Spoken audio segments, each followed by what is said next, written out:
Hi friends, welcome to Salem அருணாஸ் kitchen. இன்னைக்கு சேலம் அருணாஸ் கிச்சனில் என்ன பார்க்க போகிறோம் அப்படின்னா இஞ்சி ஊறுகாய் தான் பார்க்க போகிறோம். அதுக்கு வாங்க, வானல் அடுப்பில் வச்சுட்டோம். இப்போ இதுக்கு 1 ஸ்பூன் கடுகும் 1/2 ஸ்பூன் வெந்தயமும் போட்டுக்கலாம்.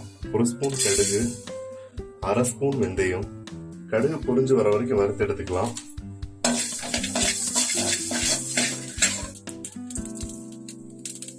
கடுகு நல்லா பொரிஞ்சு வந்துட்டு இருக்கு. இந்த ஸ்டேஜில் நம்ம எடுத்து மிக்ஸி ஜாரில் கொட்டிக்கலாம். இதை அரைச்சிக்கலாம். ஓகே, நம்ம அதே பாத்திரத்தை இப்போ அடுப்பில் வச்சுக்கிட்டோம். இப்போ ஆயில் விட்டுக்கலாம். இது பார்த்தீங்கன்னா நல்லெண்ணெய், ஆயில் கிடையாது, நல்லெண்ணெய். ஊறுகாய்க்கு எப்பயுமே நல்லெண்ணெய் தான் பயன்படுத்தணும். எண்ணெய் நல்லா காஞ்சு வந்துருச்சு. எண்ணெயில் இஞ்சி கொட்டிக்கலாம்.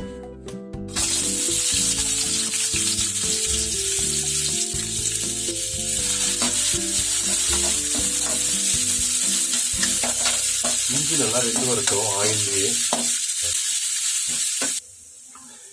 இப்ப நம்ம இஞ்சியோட புளி சேர்த்துக்கலாம். இந்த புளியோட அளவு பாத்தீங்க அப்படின்னா நம்ம எடுத்துருக்கிற இஞ்சியில ஒரு பாதி அளவு நம்ம புளி சேர்த்திருக்கோம். இதுவும் நல்லா எண்ணெயில வெந்து வரட்டும். நம்ம இஞ்சி பூண்டு நல்லா எண்ணெயிலே வெந்து வரட்டும். நம்ம வேக விட்டுக்கலாம்.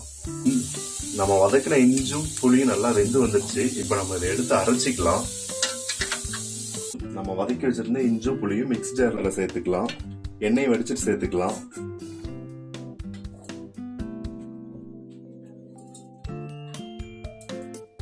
நம்ம வறுத்து அரைச்சி வச்ச வெந்தயமும் கடுகும் இப்ப இதோடவே சேர்த்துக்கலாம்.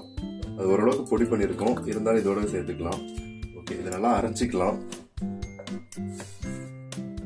ஓகே, நம்ம இதே எண்ணெயில இன்னும் கொஞ்சம் எண்ணெய் சேர்த்துக்கலாம். கொஞ்சம் எண்ணெய் தாராளமாக விட்டுக்கலாம். ஏன்னா ஊறுகாய்க்கு எண்ணெய் எந்த அளவுக்கு விடுறோமோ அந்த அளவுக்கு தான் ஊறுகாய் நல்லா இருக்கும். எண்ணெய் போதுமானது. எண்ணெய் காஞ்சு வரட்டும். ஓகே, ஆயில் காஞ்சிருச்சு. இப்ப கடுகு போட்டுக்கலாம்.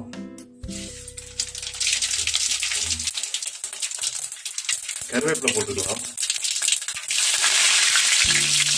ஓகே, மிளகாத்தூள் சேர்த்துக்கலாம்.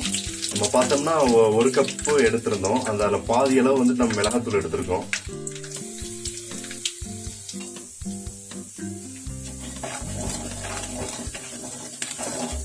இதுலயே நம்ம அரைச்சு வச்சிருக்கிற இஞ்சும் புளியும் சேர்த்துக்கலாம்.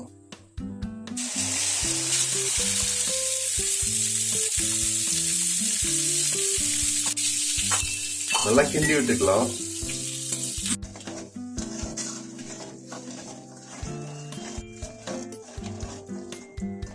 இதுல நம்ம 1 கப் வெல்லம் சேர்த்துக்கலாம். மிளகாத்தூள் எந்த அளவுக்கு எடுத்துனா அந்த அளவுக்கு வெல்லம் சேர்த்துக்கலாம்.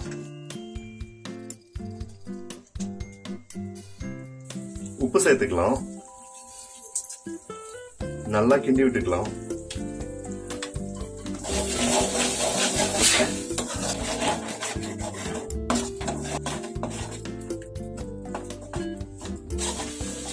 மிதமான சூட்லயே நம்ம கைவிடாம கிண்டி விட்டுக்கலாம். ஊறுகாவை நல்லா எண்ணெய் பிரிஞ்சு மேல வரட்டும். அதுதான் ஊறுகாய்க்கான பதம்.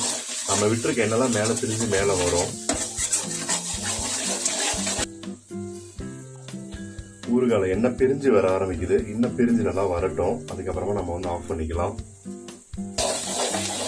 ஊறுகால நல்லா எண்ணெய் பிரிஞ்சு வர ஆரம்பிச்சிருச்சு.